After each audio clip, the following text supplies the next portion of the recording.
হিমাগারের ভাড়া দ্বিগুণ, ফের রাজপথে আলু চাষিরা। সমর্থন দিল বিভিন্ন রাজনৈতিক দল। আলোচনায় সমাধান খুঁজছে জেলা প্রশাসন। রমজানের আগেই চড়া মাংসের বাজার, খেজুর সহ সব ধরনের ফলের দরে ঊর্ধ্বগতি, ইচ্ছেমতো দাম বাড়ানোর অভিযোগ।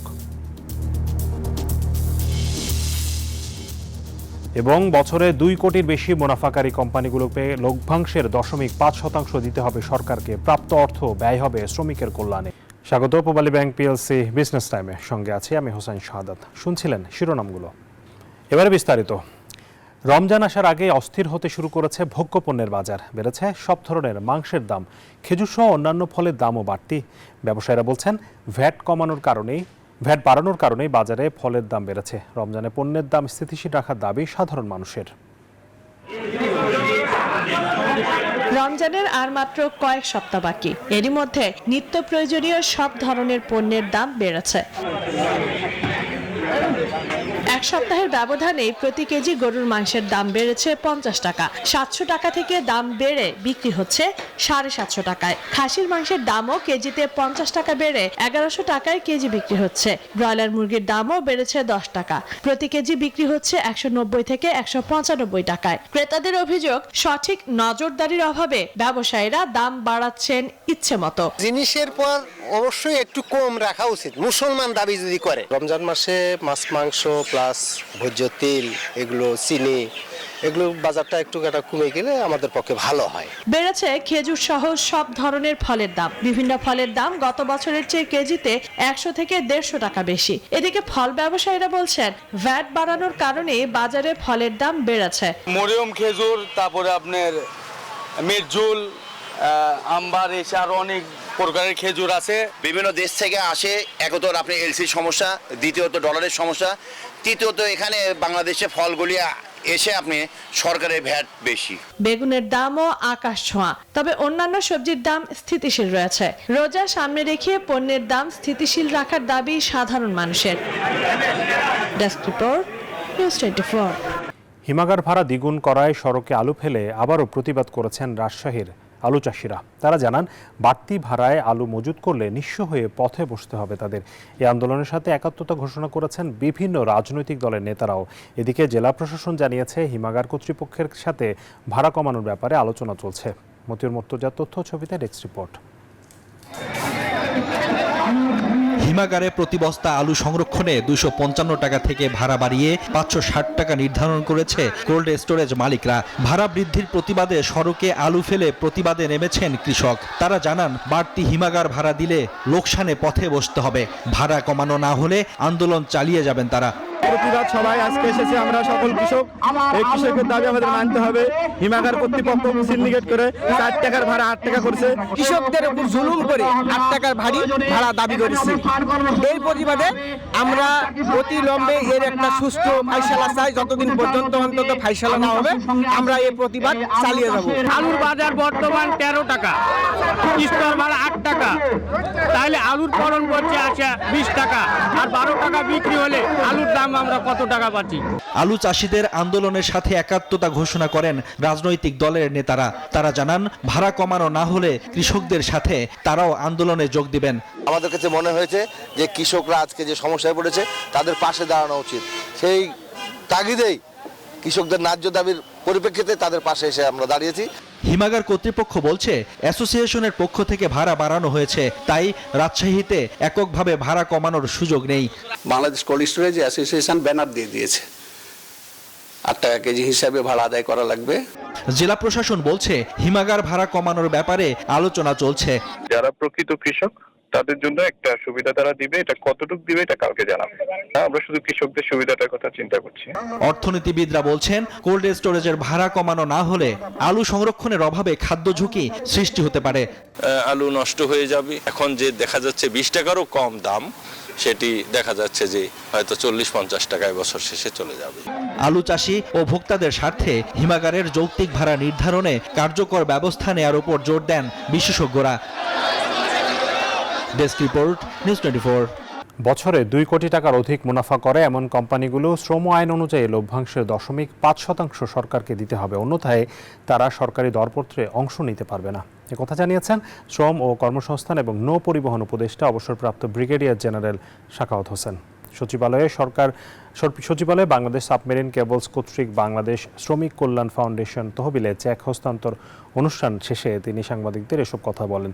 সরকারকে লভ্যাংশ দেয় না এমন কোম্পানির ব্যাপারে তদারকি বাড়ানোর পরামর্শ দিয়ে তথ্য ও সম্প্রচার উপদেষ্টা নাহিদ ইসলাম বলেছেন, এই টাকা শ্রমিকদের ন্যায্য অধিকার, এসব টাকা শ্রমিকদের কল্যাণে ব্যয় করা হবে।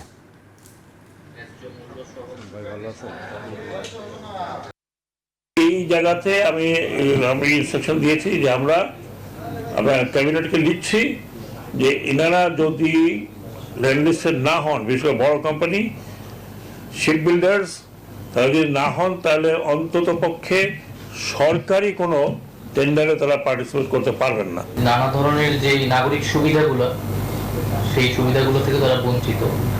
তো সেই জায়গা থেকে এই তহবিল একটা বড় জায়গা আমরা শ্রমিকদের জন্য কাজ করার জন্য। তো এটাও শ্রম মন্ত্রণালয়ের প্রতি আমাদের আবেদন থাকবে যাতে এইটার তদারকিটা বাড়ানো হয়। হঠাৎ করে বিভিন্ন এয়ারলাইন্সের টিকিটের দাম বেড়ে যাওয়ায় উদ্বিগ্ন সরকার। এর সাথে জড়িতদের চিহ্নিত করে বিচারের আওতায় আনতে 7 সদস্যের কমিটি গঠন করেছে বিমান ও পর্যটন মন্ত্রণালয়। স্বরাষ্ট্র সচিব নাসিমুল গনিকে প্রধান করে গঠন করা কমিটিকে আগামী 15 কার্যদিবসের মধ্যে প্রতিবেদন দিতে বলা হয়েছে।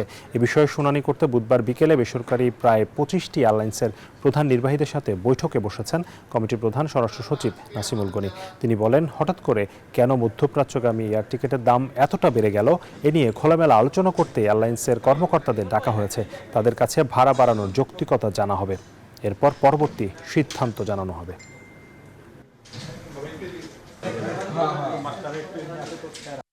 দুর্বৃত্তপনা রয়েছে, এই সমস্ত বিভিন্ন ইস্যু জড়িত আছে।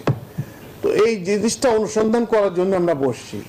এই জন্য আমরা আজকে আমাদের যারা বিশেষত যে সমস্ত এয়ারলাইন্স গুলো বাংলাদেশে চলে তাদের যারা প্রধান নির্বাহী, তাদের তো একটা অভিজ্ঞতা রয়েছে, ম্যানেজার রয়েছেন, তাদের অভিজ্ঞতাগুলো জানার জন্য এবং আমাদের অনুসন্ধানটা যারা ফলপ্রসূ হয়, একটা লোকের কাজে লাগে, মানুষের কাজে লাগে, এই জন্য এই প্রচেষ্টা। তো এটা আমাদের মতো করে আমরা তদন্ত করব। সূচকের পতনের মধ্য দিয়ে লেনদেন শেষ হয়েছে ঢাকা স্টক এক্সচেঞ্জ ও চট্টগ্রাম স্টক এক্সচেঞ্জে। তবে ঢাকার বাইরে লেনদেন কমলেও চট্টগ্রামে কিছুটা বেড়েছে। বুধবার সপ্তাহের চতুর্থ কার্যদিবস শেষে ডিএসইতে কমেছে সবকটি সূচকের মান। প্রধান মূল্যসূচক ডিএসইএক্স 10 পয়েন্ট কমে অবস্থান নেয় 5192 পয়েন্টে। সূচকের পাশাপাশি এদিন লেনদেনও কমেছে 172 কোটি টাকা। হাতবদল হওয়া শেয়ার ও মিউচুয়াল ফান্ড ইউনিটের মধ্যে দাম বেড়েছে 103টির, কমেছে 228টির এবং অপরিবর্তিত রয়েছে 67টি কোম্পানির শেয়ারের দর। অন্যদিকে দেশের অপর পুঁজিবাজার সিএসইতে সার্বিক সূচক কমেছে 61 পয়েন্ট, তবে লেনদেনের পরিমাণ বেড়েছে 4 লাখ টাকা। দেশব্যাপী ডিজিটাল ক্যাম্পেইন সিজন 22 শুরু করেছে ওয়ালটন। ক্যাম্পেইনের এই সিজনেও দেশের যে কোনো ওয়ালটন প্লাজা ও পরিবেশক শোরুম থেকে fridge, air conditioner, washing machine অথবা ফ্যান কিনে ক্রেতারা পেতে পারেন 10 লাখ টাকার পুরস্কার।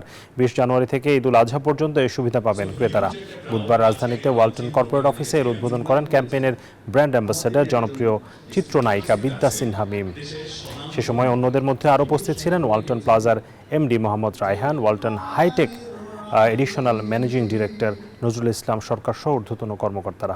অনুষ্ঠান সঞ্চালনা করেন মডেল ও অভিনেতা ইরফান সাজ্জাদ।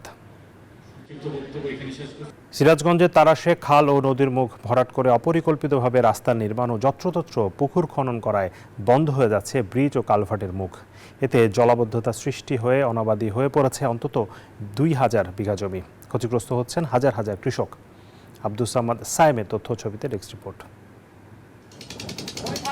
শত শত বিঘা জমিতে আটকে আছে পানি, আগাছায় ভরেছে ফসলি মাঠ।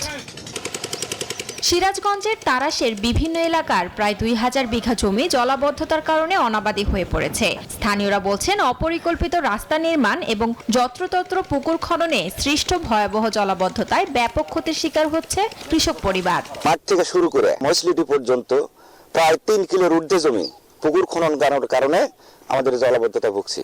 এই জলাবদ্ধতার কারণে আমাদের কোনো ফসল হয় না। আগে 3-4 আবাদ হইতো, এখন কোনো আবাদই হয় না। যদি আমাদের এই খাল খননের ব্যবস্থা যদি করে দিতে পারেন তাহলে আমরা তবে গাই হব, আর নয়তো পুকুর খননের অনুমোদন দেওয়া লাগবে। কৃষকের দাবি, আবাদযোগ্য করার জন্য জমিগুলোতে পানি নিষ্কাশনের জন্য দ্রুত খাল খনন করা হোক। আমরা হাজার হাজার কৃষক জনতা নিয়ে আন্দোলন সংগ্রাম মানববন্ধন বিভিন্ন কর্মসূচি দিয়েছি, আমাদের জলাবদ্ধতার কোনো সমাধান হয় নাই। বাপের জমি থাকা সত্ত্বেও আমরা বাড়িতে কৃষিকাজ করতে পারি না, আমাদের চাষবাস হয় না জলাবদ্ধতার কারণে। জলাবদ্ধতা নিরসনে দ্রুত ব্যবস্থা নেওয়া হবে বলে জানিয়েছে কৃষি বিভাগ। এখানে ডিসি স্যার আসছিলেন গত মাসে, তো স্যারের সাথে কথা হয়েছে এবং তারা বলেছে এবং স্যার বলেছে পানি উন্নয়ন বোর্ড বিএডিসি এই দুটা প্রতিষ্ঠানের সাথে বসে এখানে একটা যুগোপযোগী চূড়ান্ত সিদ্ধান্ত নেবেন যাতে এই যে সমস্যা আছে এটা উত্তরণ করা যায়। জলাবদ্ধতা নিরসন না হলে এসব ফসলি মাঠে রোপা আমন ধান থেকে বঞ্চিত হবে স্থানীয় কৃষকরা। Desk report, news 24। চলতি বোরো মৌসুমে সার ও কীটনাশক সংকটে বিপাকে কুষ্টিয়ার কৃষক। দিনের পর দিন ডিলার আর ব্যবসায়ীদের কাছে ঘুরেও মিলছে না চাহিদা মতো সার, ফলে চলতি বোরো মৌসুমে ফসল উৎপাদন ব্যাহত হওয়ার শঙ্কা দেখা দিয়েছে। কৃষি বিভাগ বলছে সারের কোনো সংকট নেই, তবে কৃত্রিম সংকট তৈরির সাথে কেউ জড়িত থাকলে নেওয়া হবে কঠোর ব্যবস্থা।